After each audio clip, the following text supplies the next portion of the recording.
The first thing Isla Saren saw every morning was the death of Paris. It wasn't masochism. It was memory, encoded in high-definition scans pulled from a dying satellite's final burst. The footage flickered across the command screen in her quarters as she buttoned her uniform. Eiffel Tower. Sunset. Laughter in the park. Then the sky tore open. No fire. No sound. Just light, blinding, white, surgical. Entire arrondissements dissolved mid-frame. She exhaled, blinking it away. Today, she would make that light bleed. Commander Saren entered Horizon S war room, a hollow steel sphere embedded with star maps and tactical overlays. The crew stiffened. Even now, years into the war, her presence cut through silence. "Report," she said, striding to the holodais. Lieutenant Rhys Odin, thick-jawed and always half-smirking, stepped forward. "Signal intercepted from long-range recon drone near Procyon system. It's real.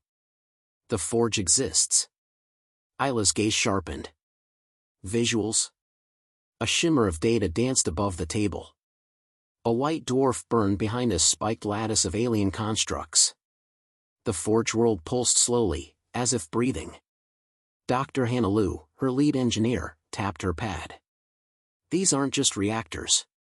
This structure manipulates stellar mass on a neuroreactive level. It doesn't build stars, it controls them." Isla leaned in. "Can it be turned into a weapon?" Hannah hesitated. "If we had more time, years maybe." "We don't." Rhys cut in. "What exactly are we stealing?" "Not the weapon," Isla said coldly. "The blueprint. We turn their gods into ammunition." Around the table, eyes met eyes. Some with doubt. Some with fire. Isla didn't care for either. She tapped the center of the projection. "This is where they forged the suns that turned our cities to glass. Paris. Cairo. Mumbai. All gone because they play God with hydrogen and hubris. We take that back. We turn it black." She glanced to her crew. "We make the first nova that obeys us." Later, in the ship's observation ring, Rhys joined her, nursing a thermocaf. "You know this mission's insane, right?" he muttered. Isla didn't look away from the stars. "Insane's the only currency they respect." Rhys sipped. "You could have picked another target. A shipyard, a command base." "They didn't just conquer us," she said. "They erased who we were. I'm not aiming for their guns, I'm aiming for their myth." He fell silent. After a while, he said, "What if we win? What's left of us after?" Isla turned to him, voice low. "That's the gamble. Either we become monsters, or legends." They launched within 12 hours. The Horizon was a resistance-built dreadnought, ugly, patched together from orbital wreckage and stolen Karn alloys. But it was fast, cloaked, and bristled with jury-rigged tech that defied explanation, even to its builders. The mission crew was handpicked. Rhys Odin, ground assault and first officer, loyal to a fault, though he'd rather break rules than follow them. Dr. Hanalou, once a theoretical physicist at Lunatech, now their reluctant architect of destruction. Garrick, their wildcard, alien defector, once slave class in Karn hierarchy, with eyes that saw too much and spoke too little. They gathered in the drop bay as Earth fell behind, just a pale smear in the viewport. Isla stood before them, helmet under one arm. "We're not saving Earth," she said. "That time's past. But we can make sure no one else wakes up to the sound of their sky dying." She let the silence linger. "They took our cities. So we take their stars." No one cheered. This wasn't a mission for heroes. It was for the desperate, the broken, and the cold. But when they filed into their stations, they moved with purpose. Inside her quarters, Isla slid open a drawer. Inside, a crumpled drawing, stars, messy crayon strokes, and a child's stick figure holding hands with her. In shaky lettering, it read, "Mommy and me on Mars."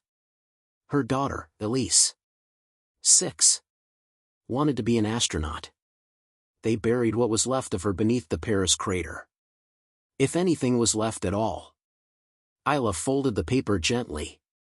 The war had burned her hollow. But this was the spark. As Horizon entered deep jump, systems shuddered. Isla strapped in at the command console, watching space collapse into itself. Hannah's voice crackled over comms. Jump tunnel stable. We're holding. Good, Isla said. Let's go steal a sun. The stars disappeared, swallowed by math and hate. They dropped out of jump into silence. No alarms. No beacons. Just a vast expanse of white starlight and a mechanical horror orbiting it, coiled around the white dwarf like a living cage. The forge world was a spiked halo, its dark plating covered in pulsating veins of red. It looked grown, not built. Alive. Hungry. Commander Isla Saren stood at the Horizon's forward viewport, jaw tight. There it is, she said. The beating heart of a dead empire. Below them, the Karn forge twisted with impossible architecture, lattices shaped like ribcages, orbital rings layered in hexagonal scales. Enormous black stalks fed into the star itself, siphoning plasma through shimmering energy conduits that hummed even through the vacuum. Dr. Hannah Lou stood behind Isla, reading instrument scrolls. This shouldn't exist, Hannah muttered. It's not just fusion regulation.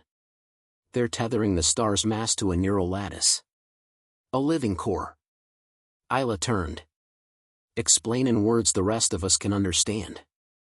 They didn't build the star. They hacked it. The core's aware. Or being made aware. Reese stepped in, armored and armed. So we're stealing a thinking sun. Hannah looked up. Or killing it. The infiltration team launched in 2 stealth pods. No engines, just magnetic sling propulsion and guided drift. Each pod carried 3, Isla, Reese, and Hannah in one, Garrick and 2 soldiers in the other. As they coasted toward the forge's docking node, Garrick's voice crackled over the comms. You shouldn't be here, he said. This world is sacred to them. It's a weapon, Isla replied. Sanctity ends when it erases cities. No, Garrick said, low. It's not the weapon. It's the womb. They latched to a docking spine, slid out in vacuum suits, and breached the hull with sonic cutters. The interior swallowed them in darkness. The corridors weren't metal. They were bone-like, veined and pulsing, as though the forge breathed. Hannah's lights picked up intricate glyphs etched into the walls. Reese touched one. Feels warm. Don't touch anything, Hannah snapped. They moved deeper. Gravity shifted, first light, then suddenly heavy. Whatever controlled this place bent physics like muscle memory. Isla halted. Ahead, a massive chamber opened like an amphitheater. At its center floated a suspended orb, thrumming with blue fire, surrounded by an octagonal lattice of alien pylons. The core, Hannah whispered. That's it. They approached carefully. Hannah linked her pad to the surrounding pylons. Glyphs pulsed in response, rejecting, resisting. I can't crack the mainframe. It's language, not code. Garrick stepped forward from the second pod team. I can read it. Isla turned sharply. Since when? I served in the depths. My caste maintained the forges before the war. They forced us to learn, so the priests wouldn't dirty their hands. She gave a nod. Do it. Minutes passed as Garrick interfaced with the pylons. Hannah monitored the core's readings. This star isn't stable, she said. It's angry. Angry? Reese frowned. You mean unstable? No, she pointed to oscillating energy spikes. Something's inside. Pushing back. The forge rumbled. Garrick froze. It knows we're here. From the far corridor, a bladed Karn sentinel burst into the chamber. Isla shot at mid-stride, plasma round cutting through its throat. But the echo summoned more. Extraction now, she shouted. Hannah pulled the core data into her pad. 10 seconds. Another sentinel leapt from the shadows. Reese met it head-on, blades clashing, blood spraying. He shoved it back, panting, sliced through its eye. Hannah screamed, one pylon collapsed, throwing sparks. "I got it," she cried. Garrick shouted a warning in his native tongue. Isla grabbed him and Hannah, dragging them back toward the breach. They exploded into vacuum just as a low, thunderous wail erupted from the forge. No sound in space, but they felt it in their bones. A voice that wasn't sound. A scream that wasn't heard. Back aboard the Horizon, Isla watched the forge shrink behind them on screen, the star at its center pulsing red and erratic. "What the hell did we just wake up?" Reese said, cradling his scorched arm. Hannah said nothing. Her hands trembled over her pad as she reviewed the data. "This isn't just blueprints," she whispered. "They weren't making stars into weapons. They were birthing them. Living constructs. Star gods, bound in machine frames." Reese glanced at Isla. "You still want to build one of those?" She looked at the data. Then at Earth's position on the long-range chart. Just a dim blue dot in the dark. "Yes," she said. "Because now I know what scares them." In the shadows of the bridge, Garrick sat alone, whispering to no one. The prophecy warned them. "Beware the flame born from the dark planet. When their stars go black, our gods shall fall." His fingers traced a glyph burned into his forearm. His eyes glowed faintly, the forge's echo still inside them. The Horizon ran silent, drifting just beyond the forge system's edge. The stars looked different now, colder, less innocent. The data Hannah pulled from the forge pulsed like a heartbeat inside the ship's core, resisting integration with every scan. In the command chamber, Isla leaned over the projection table, watching simulations of the Black Nova unfold. The weapon would collapse a star in on itself, controlled ignition, then violent gravitational inversion. Not instant obliteration. Something slower. Meant to send a message. "Only 2 systems in the galaxy have energy matrices that can withstand this," Hannah said quietly from beside her. "We only need one," Isla replied. In the med bay, Reese gritted his teeth as nanites repaired his torn shoulder. He flinched as Hannah entered. "You're lucky," she said. "That sentinel could have gutted you." He gave a dry chuckle. "Didn't want to miss the apocalypse." She handed him a tablet. "Look at this." He scrolled through projections. The Nova wouldn't just destroy a fleet, it would rupture subspace across light years. Nothing would grow there again. Not even light. He looked up. "You realize this isn't a bomb. It's extinction. That's why she wants it. She's not who she used to be." "No," Hannah said. "None of us are." In the engine bay, Garrick crouched beneath a humming power conduit, adjusting stabilizers. Sweat gleamed on his gray skin. Isla approached him alone. "You've been quiet. I betrayed my kind. There's no song left for me." She folded her arms. "You knew what that forge was. You said nothing until we were already inside. I warned you. It breathes. The star sees. But you helped anyway." He stood slowly. "Because I wanted to see if your people would do it. If you were truly what our myths feared." Isla's voice lowered. "What myth?"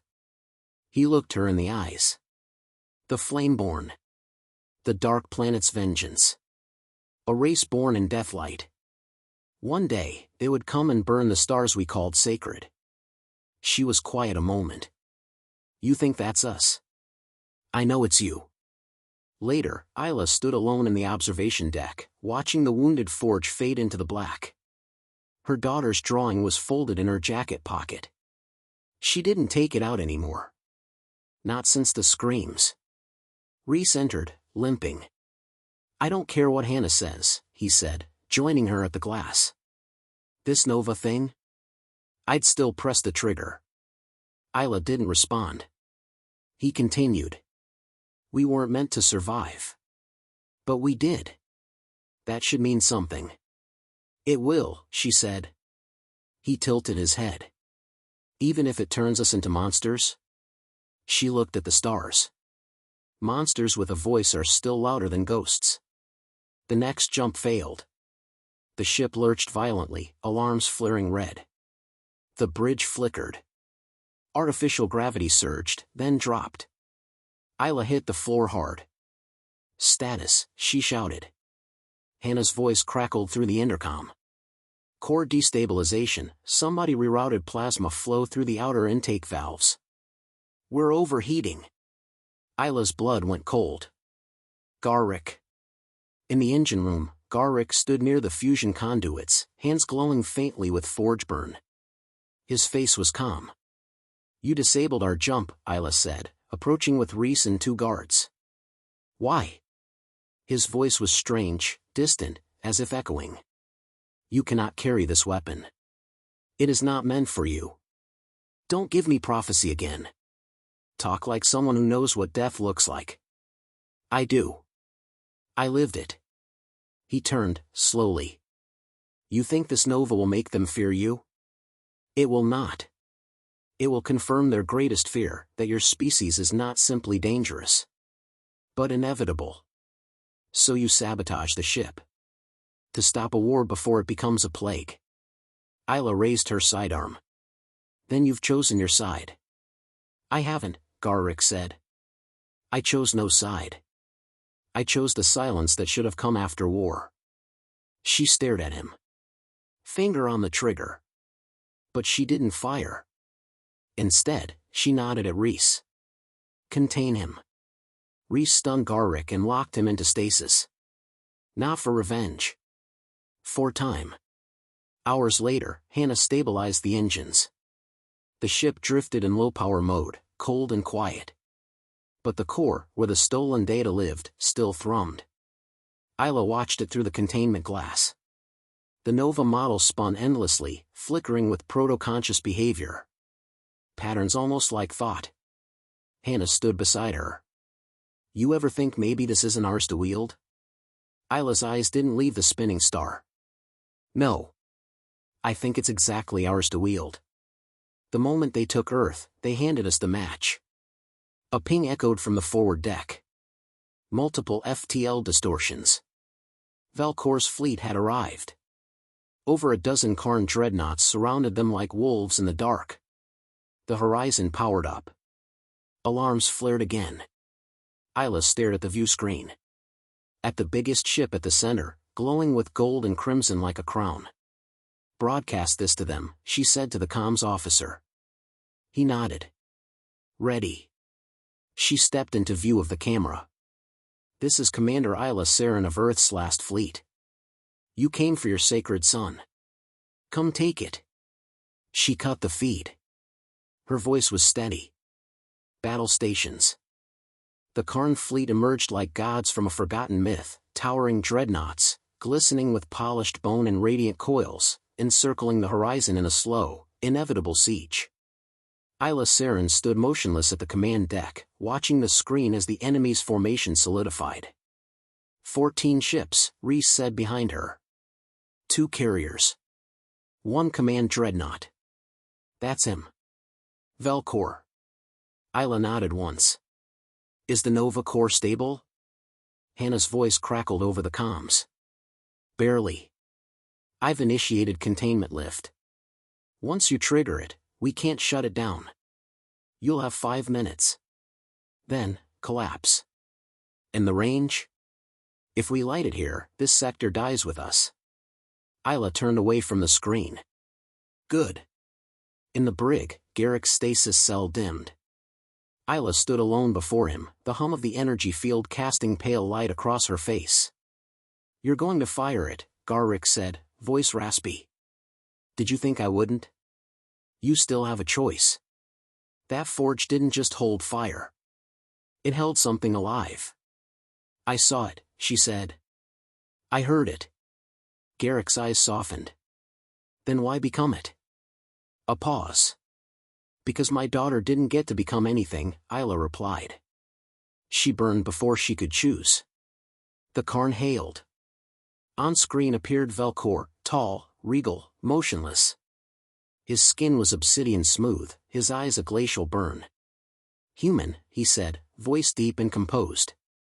You carry the curse of the forge. Isla stepped forward. And you carry the weight of 1 billion dead. Your kind made this. Velkor's expression didn't change. We brought order. You brought chaos. We brought mirrors, she said, and you flinched. Release the technology. Surrender your vessel.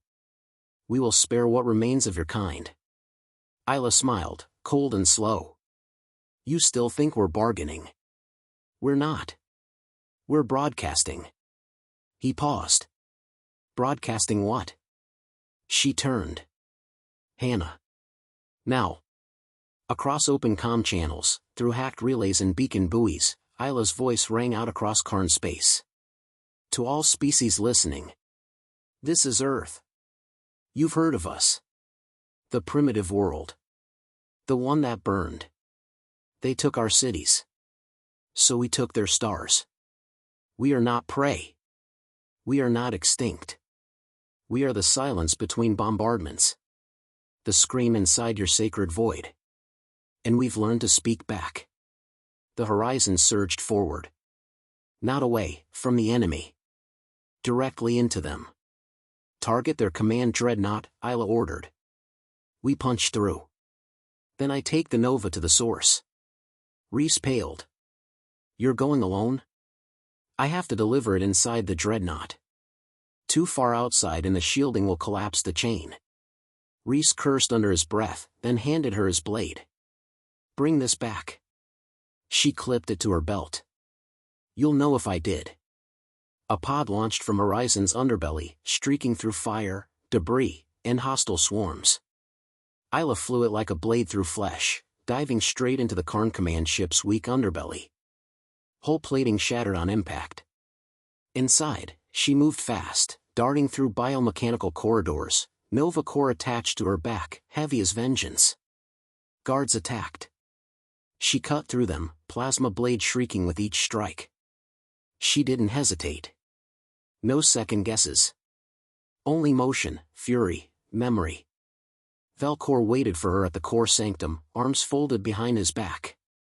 I warned them about you, he said. But they thought your species was too fractured to matter. You should have listened. I did, he replied. Which is why I'm here. To watch you become what you hate. She approached the central throne, an ancient neural seat embedded in the dreadnought's heart. It pulsed with the same resonance as the stolen Nova. This ends with you, she said. No, Velkor replied. It ends with you becoming me. She planted the core. Its outer shell folded open, revealing the artificial star, spinning fast, glowing hot. Velkor charged. They collided mid-stride, his claws against her blade. Sparks flew. Blood spilled. She took a hit to the ribs but drove the blade through his shoulder. You're too late, she hissed. He laughed, teeth sharp. You still believe in sacrifice. That's why you'll fail. She kicked him back, slammed her hand to the activation panel. The star pulsed once. Then it began to collapse. Back on the horizon, Hannah read the Nova ignition. Detonation in 4 minutes. We need to move. Reese stared at the screen. She's still in there. Hannah met his eyes. You know what she chose. He nodded. Then let's give her the ending she wanted. Inside the dreadnought, Isla stood at the heart of the collapsing Nova. Velkor slumped against the wall, bleeding out. He looked up at her with something like awe. You are Flameborn. She knelt beside him. No, she said softly. I'm just human. 3 minutes later, the Nova detonated. It wasn't fire. It was silence. A pulse, then absence. Every ship in the Karn fleet flickered and vanished, consumed by gravitational inversion. Light was swallowed. Time folded. And where once there was war, only dust remained. 3 days later, Hannah broadcast Isla's final message to the galaxy. We are Earth. You erased us. So we became something you couldn't. Not conquerors. Not gods. Just a voice. Loud enough to end stars. Loud enough to remember. Somewhere far from battle, a child on a colony world looked up at the night sky. One of the stars was missing. But a new one had appeared. Red. Fierce. Human.